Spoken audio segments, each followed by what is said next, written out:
You know what's funny? I was never a Monday person. It was always my least favorite day of the week. But now I actually look forward to it because we can continue our favorite series. Welcome back to Monday Morons, where I take the dumbest social media comment that I received this past week and use it to make today's video. Man, we've had some real dumb people these past few weeks. Let's see if the trend continues. Wow, was my intuition correct on this one? Here's today's moron, Duff, who says, "Sit down, bro, you didn't have a clue about anything. You weren't even playing."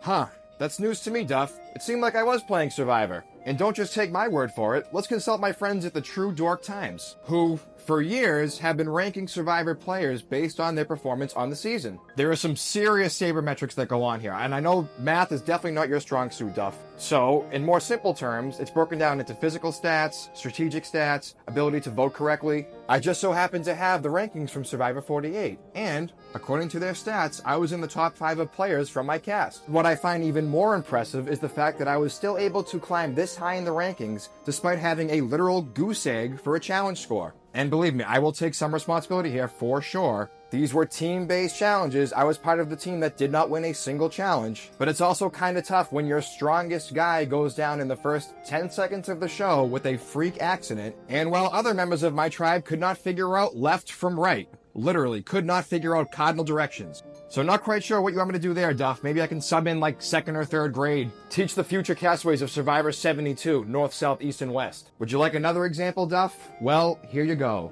This is the official Survivor rulebook. And before anybody freaks out, this is not my contract, this is not my agreement. I literally typed in on Google, rules of Survivor, and a 15-year-old post from Reality Blurred popped up. I have been, and am still, very respectful of my NDA, of my contract, and of my agreement.